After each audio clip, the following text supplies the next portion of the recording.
Taib, di antara yang berat juga, ini masih berkaitan dengan zikir. Zikir subhanallah bihamdi, adada khalqi wa ridha nafsihi wa zinata arsyihi wa kalimati. Ini zikir pagi petang atau zikir pagi. Boleh orang ucapkan kapan saja, tapi dikhususkan lebih utama diucapkan di pagi hari. Seorang ingin berzikir kapan-kapan boleh. Ya. Ini cuma Rasulullah SAW pernah berzikir di pagi hari dengan zikir ini menunjukkan ini di antara salah satu zikir pagi. Tapi orang ingin baca di siang hari, sore hari, malam hari boleh-boleh saja. Subhanallah bihamdihi adada khalqihi, Maha suci Allah, wa bihamdihi adada khalqihi, sejumlah ciptaannya, wa ridha nafsihi, sekuat keridhaan Allah, wa zinata arsy, seberat arsy Allah, wa midada kalimatih, dan sebanyak tinta yang untuk mencatat firman-firman-Nya. Artinya, ya Allah, aku mengucapkan subhanallah bihamdihi, maksudnya tanpa batas, sebanyak-banyaknya. Karena jumlah makhluk Allah tidak sangat banyak. Siapa yang bisa hitung? Ada khalqihi, subhanallah bihamdihi, sejumlah makhluk Allah. Makhluk Allah banyak banget, tidak pernah, dan terus Allah terus mencipta, tidak berhenti-berhenti. Wa ridha nafsihi, keridhaan Allah juga sangat tinggi bagi orang yang Allah cintai, keridhaan Allah luar biasa. Wa zinata arsyihi, dan juga beratnya arsy, siapa yang tahu beratnya? Sangat berat, luar biasa. Makhluk terbesar, makhluk lebih besar daripada langit dan bumi, lebih besar daripada kursi. Wa midada kalimati, dan tinta sebanyak tinta untuk mencatat firman-Mu, dan tidak mungkin tinta bisa mencatat seluruh firman Allah. Artinya, ya Allah, aku mengucapkan, aku memuji-Mu tanpa batas. Maksud dari hadis ini seperti itu. Aku memuji-Mu tanpa batas. Dalil yang menunjukkan zikir ini pahalanya sangat besar dalam hadis dari Juwairiyah bintil Harith, ya, radhiyallahu taala anha, ummul mukminin, ya. Dia berkata, "Anna Nabi sallallahu alaihi wasallam kharaja min indiha bukratan hina shalat subha." Suatu Rasulullah SAW ingin pergi salat subuh, Rasulullah SAW pergi meninggalkan Juwairiyah. Wa hiya jalisah wa hiya fi masjidiha, dan Juwairiyah lagi sedang di masjid rumahnya, maksudnya dia di tempat ibadahnya. Ada rumah, dia fokus disebut musalla masjid. Musallal bait atau masjidul bait, ini istilah. Ada musallal bait, masjidul bait. Maksudnya bukan masjid di rumah, tapi tempat yang biasa difokuskan untuk salat di situ. Biasanya kalau orang di rumah ada fokus sajadahnya di situ terus. Itu namanya masjidul bait.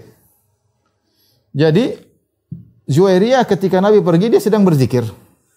Sama-sama beribadah, menunjukkan mereka sama-sama bangun sebelum subuh, sama-sama salat, ya. Nabi salat, Juwairiyah juga beribadah.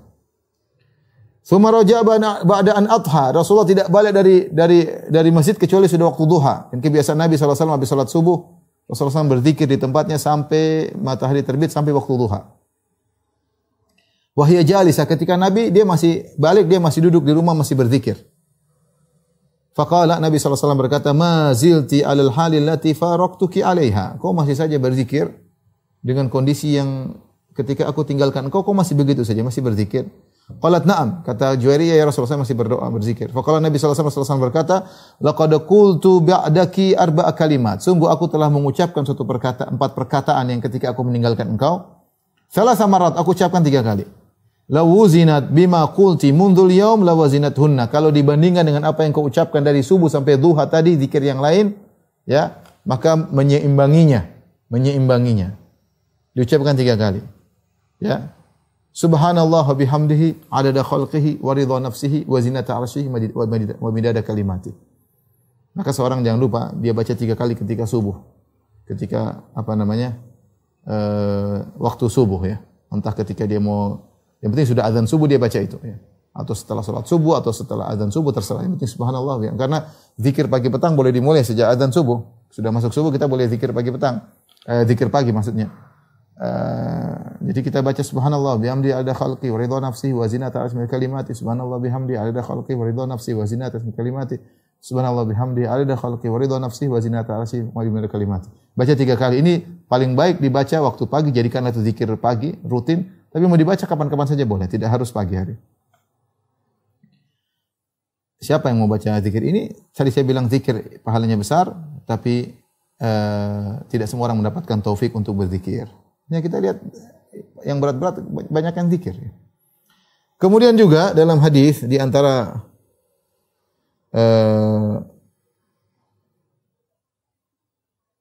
amal soleh yang timbangannya berat adalah zikir menggabungkan subhanallah walhamdulillah wala ilaha illallah wa akbar. Baqiyatus salihat. Subhanallah walhamdulillah wala ilaha illallah wa akbar. Boleh kita berzikirin juga. Subhanallah walhamdulillah wala ilaha illallah Allahu akbar. Alhamdulillah kata Nabi, subhanallah alhamdulillah tamlaul mizan. Alhamdulillah tamlaul mizan. Kita mengucapkan alhamdulillah tamlaul mizan, akan memberat timbangan. Subhanallah alhamdulillah tamla'u ma baina samai wal ard. Subhanallah alhamdulillah memenuhi antara langit dan bumi. Berarti pahalanya sangat sangat besar. Tapi tadi saya ingatkan dengan perenungan. Allah sangat suka orang memuji Allah. Innallaha la yarda an 'abdihi idza akala al-akla an yahmadahu 'alaiha. Allah ridha dengan orang kalau dia makan-makan dia mengatakan alhamdulillah. Au syariba syarba an yahmadahu 'alaiha. Kalau dia minum dia mengucapkan alhamdulillah. Makanya ketika Allah memuji tentang Nabi Nuh, kata Allah Subhanahu innahu kana 'abdan syakura, sungguhnya Nuh adalah hamba yang pandai bersyukur. Di antara tafsiran para ulama, Nuh memuji Allah dalam segala kenikmatan. Alhamdulillah, alhamdulillah. Dia suka memuji Allah Subhanahu wa taala. Bukan sekedar ngomong alhamdulillah, tapi kita enggak renungan, kita renungkan subhanallah, nikmat ini benar-benar dari Allah Subhanahu wa taala. Kalau Allah tidak kasih nikmat, saya enggak bisa apa-apa. Benar-benar menghilangkan kita dari penyakit ujub. Ujub dengan kecerdasan, ujub dengan pengalaman kerja, ujub kita ini siapa sih? Yang kasih kita kecerdasan juga Allah, yang kasih kita jasad juga Allah, yang kasih kita petunjuk juga Allah Subhanahu wa taala. Nikmat ini dari Allah Subhanahu wa taala. Jadi sedikit apa nikmat kita dapatkan, apapun kita bilang alhamdulillah. Ini timbangannya berat pada hari kiamat. Allah ridha dengan orang sering mengucapkan alhamdulillah.